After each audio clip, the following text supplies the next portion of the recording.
बुद्धगुप्त के गुप्तचर।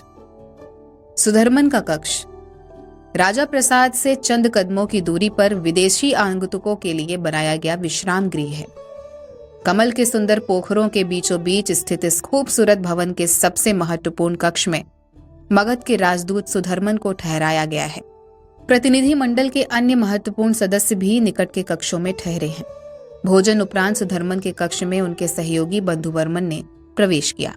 सुधर्मन ने कहा, आज बहुत अच्छी वार्ता सम्राट हरिसेन से हुई। बंधुवर्मन ने कहा, जी लेकिन सम्राट बहुत चतुर हैं। उनका सहयोग हमें तभी मिल पाएगा जब हम दक्षिण के मोर्चे पर उन्हें बड़ा सहयोग करेंगे। सुधर्मन ने कहा, वो तो है, लेकिन ऐसे मौके पर जब हूणों की सेना आपकी सीमाओं पर खड़ी हुई है, सम्राट हरिसेन को बड़ी संख्या में सैनिक सहायता देना संभव नहीं। यह सम्राट भी जानते हैं। बंधुवर्मन ने कहा, फिर ये व्यर्थ की कवायद क्यों? सुधर्मन ने कहा, राजनीति की कोई भी कवायद व्यर्थ नहीं होती। हमने उनके समक्ष अपनी चाल चल दी है। हूण संकट बिल्कुल आसन्न है। दक्षिण में उन्हें हमारी जरूरत भविष्य में होगी। अभी तो उन्होंने कुंतलों से प्रणय संबंध किया है। कुछ दिन तो कुंतल के साथ उनका मधुमास चलेगा ही। हो सकता है कि इसी बीच हूणों का आक्रमण हो जाए और हम उनसे मदद ले पाएं। बंधुवर्मन ने कहा, जी मेरे लिए कोई आज्ञा? सुधर्मन ने कहा, हाँ, हमारा एक गुप्तचर यहां रहता है, नगर के बाहरी इलाके अश्वघोष मार्ग में। नाम है वरुरुचि। राजकुमारी विशाखा को चित्रकला का प्रशिक्षण देता है।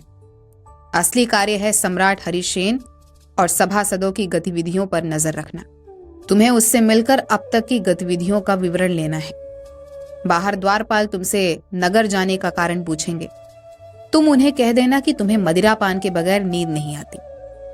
मदिरालय जाना भी, मदिरा पीते होगे तो पी लेना, नहीं पीते तो अच्छी बात है। ध्यान रहे कि इनके गुप्तचर भी तुम्हारा पीछा करेंगे।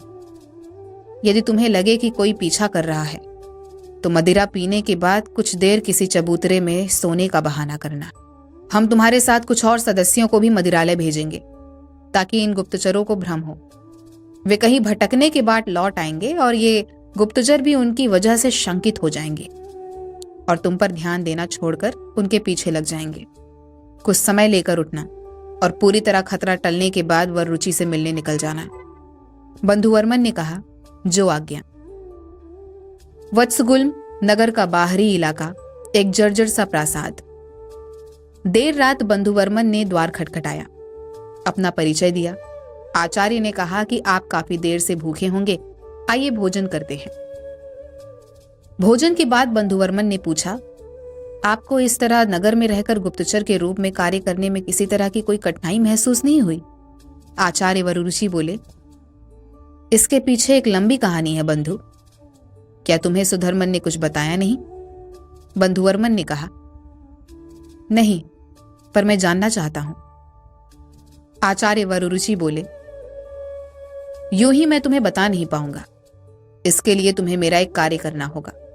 कुछ सुंदर चित्र मैंने बनाए हैं। मेरी प्रेयसी चारुलता तक इसे पहुंचा देना पाटलिपुत्र में, और उसे बताना कि मेरा यहां कार्य पूरा हुआ। अभी कुछ दिन अजंता में बिताकर 6 महीनों पश्चात हमेशा के लिए उसके पास आ जाऊंगा। इसे मेरा प्रणय निवेदन समझे और मेरी प्रतीक्षा करे। बंधुवर्मन बोले, बताइए अपना इतिहास। आचार्य वरुरुचि बोले, मुझे सम्राट बुद्धगुप्त ने विशेष रूप से वाकाटक राज्य की अंदरूनी जानकारी जुटाने भेजा था। इसके लिए राजप्रासाद तक प्रवेश आवश्यक था। मुझे महाभारत की कथा याद आई। अपने अज्ञातवास के दौर में पांडव विराट नगर में छिपे थे। सभी ने अपने नाम बदल लिए थे। इस तरह मैं भी किसी विधा से राजप्रसाद में प्रवेश ले सकता था।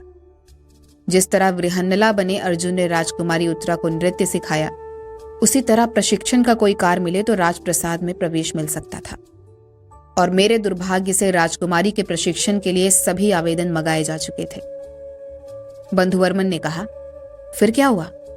आचार्य वरुरुचि बोले, वत्सगुल्म की जिस धर्मशाला में हम ठहरे थे, वहां वल्लभी का एक युवक भी ठहरा था जिसका नाम था वरुरुचि। उसे वल्लभी की एक युवती से प्रेम था। जब रिश्ता लेकर युवती के पिता के पास पहुंचा तो पिता ने अपनी पुत्री का मोल लगाया। युवक इतना राशि देने में असमर्थ था। फिर उसने राजकुमारी विशाखा को चित्रकला सिखाने के लिए अपनी प्रविष्टि वत्सगुल्म में भेजी थी और भाग्य आजमाने पहुंच गया था। हम साथ ही रहते थे। हर दिन वो अपनी प्रेयसी की चर्चा करता था। प्रविष्टियों के नतीजे आने में समय था।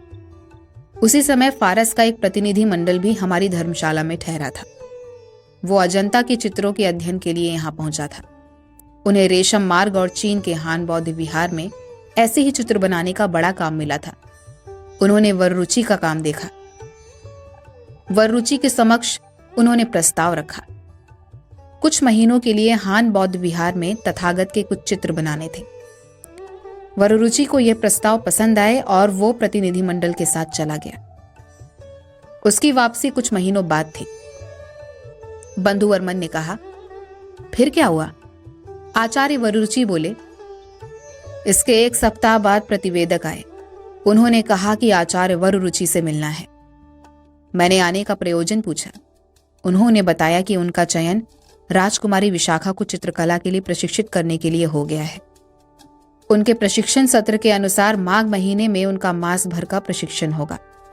अधिक जानकारी के लिए मुख्य प्रशिक्षण अधिकारी श्रीनाथ जी से मिल सकते हैं। बंधुवर्मन ने कहा, कहानी रोचक मोड़ पर है। फिर क्या हुआ? आचार्य वररुचि बोले, मैंने चित्रकला का प्रशिक्षण नालंदा में लिया था। हमारे प्रशिक्षक आचार्य कुमार जीव थे। 6 महीने बिताए थे मैंने नालंदा में। इस दौरान 2 महीने केवल चित्रकला के अध्ययन में और शेष बौद्ध दर्शन में। इसके बाद मेरी नियुक्ति गुप्त शासकों की सेवा के लिए हो गई। मुझे लगा कि यह सुनहरा मौका है राजप्रसाद में प्रवेश का। जैसे आत्मा पुराने कपड़े बदलती है और नए धारण करती है, ऐसा मेरे साथ नहीं हुआ। मैंने ना शरीर बदला ना आत्मा बदली। फिर भी मैं अपने नए अवतार में आ गया। मैंने अपने को आचार्य वररुचि होने का दावा किया। मेरी चित्रकला में गहरी पकड़ की वजह से आचार्य श्रीनाथ को किसी तरह का संशय नहीं हुआ मेरे वररुचि होने पर। बंधुवर्मन ने कहा, अच्छा, वाह, आपको तो अच्छा खासा इसमें मानदेय मिल रहा होगा। आचार्य वररुचि बोले, हाँ। बंधुवर्मन ने कहा, बंधु, कहीं ऐसा तो नहीं कि इसके लिए गुप्तचरी की नौकरी ही छोड़ दें? ये तो खासा अच्छा अवसर है। आचार्य वररुचि बोले, मेरी पहली और अंतिम निष्ठा अपने देश के लिए है। बंधुवर्मन ने कहा, हाँ, मैं तो यूं ही कह रहा था, क्योंकि ऐसा हुआ है ना। पाटलिपुत्र में हमने लाट देश के दूतावास के समक्ष राजदूतों पर नजर रखने के लिए अपने एक गुप्तचर को लेकर फलों की दुकान खोल दी। फल की दुकान चल निकली और जब इस गुप्तचर का स्थानांतरण लाट देश में किया गया तो उसने शासकीय सेवा छोड़ दी और फलों की दुकान जारी रखी। आचार्य वररुचि बोले, बस अब कुछ दिन ही बचे हैं वत्सगुल्म में। आप लोग कितने दिन ठहरेंगे अभी? बंधुवर्मन ने कहा, हमने वत्सगुल्म पहुंचने के लिए खास अवसर चुना है। महाराज हरिसेन को हमने कहा कि प्रतिनिधि मंडल का यह समय चुनने का लालच आचार्य रामतीर्थ को सुनना भी है, जिनकी भागवत कथा अभी होने वाली है। कथा के बहाने हम 15 दिनों तक यहाँ रुकेंगे और उम्मीद है कि काफी सारी जानकारी एकत्रित कर सकेंगे। अब तक आपने जो गोपनीय जानकारी जुटाई है उसे भी मुझसे साझा करें। एक बात और, मैं आपको आचार्य वररुचि ही कहूं या आपका कोई वास्तविक नाम है?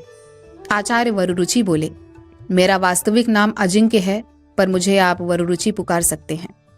बंधुवर्मन ने कहा, राजप्रसाद से जुड़ी जानकारी तो आप मुझे दे देंगे। जनमानस के मन में क्या चल रहा है, इसकी जानकारी कैसे मिल पाएगी?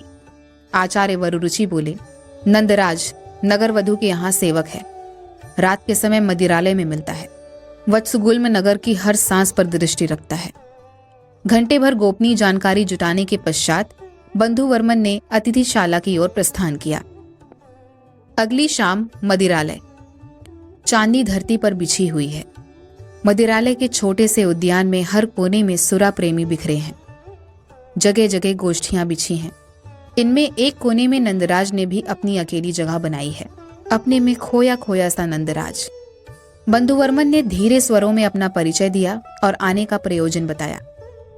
नंदराज ने भी इतने ही धीमे स्वर में कहा, मित्र, ये वत्सगुल्म नगर है, षड्यंत्रों का आगार। यहाँ कितने देशों के गुप्तचर अपना काम कर रहे हैं, हमें नहीं पता। यहाँ के गुप्तचरों के लिए इसका अनुमान लगाना असंभव जैसा है। इसलिए अपनी पहचान को लेकर ज्यादा चिंता नहीं करो, आश्वस्त होकर अपने प्रश्न पूछो। बंधुवर्मन ने कहा, कल को हूणों का आक्रमण देश पर हुआ तो राजनीतिक गठबंधनों में भाग लेने के लिए यहाँ के प्रबुद्ध नागरिक कैसा विचार रखते हैं ये जानना है। नंदराज ने कहा, आप बस माहौल देखते रहिए। ये मदिरालय लघु भारत है ये कहना छोटी बात होगी। ये तो वसुधैव कुटुंबकम है। क्या ईरान, क्या तुरान, क्या चीन और क्या खोतान। देश विदेश के कूटनीतिज्ञ, व्यापारी, कारीगर यहाँ जुटते हैं। यहाँ आपके प्रश्नों का स्वतः ही समाधान होता जाएगा। नंदराज ने आंखों से इशारा करते हुए अपने ठीक पीछे बैठी गोष्ठी पर टिप्पणी करते हुए कहा कि ये लोग गांधार के व्यापारी हैं। चीनांशुक चीनी रेशम लेकर आए हैं। हमारे यहाँ से चंदन की लकड़ी लेकर जाएंगे। सुना है वहां भी तथागत बहुत लोकप्रिय हैं। चंदन की अगरबत्तियों की बहुत मांग है वहां पर। मैं इन्हें ध्यान से सुनता हूँ। भोजन ग्रहण करो और ध्यान से इन्हें सुनते रहो। जैसे जैसे मदिरा इन पर असर करती जाएगी, इनकी आवाज तेज होती जाएगी और सब कुछ जो तुम सुनना चाहते हो स्वतः ही बाहर आने लगेगा। बंधुवर्मन ने देखा, 4 मित्र बैठकर सुरापान कर रहे थे। इनमें से 2 का चेहरा सामने था और वो उन्हें स्पष्ट रूप से देख पा रहा था। उन्होंने एक त्रिकोणी टोपी पहनी थी, पूरी तरह ढके हुए सफेद वस्त्र, कोई भी अंग खुला नहीं, कानों में कुंडल, हाथों में बाजूबंद। नीली सफेद टोपी पहने युवक ने कहा, कितनी शांति है हिंदुस्तान में। कितना अच्छा होता कि अपने परिवार को भी साथ ले आता।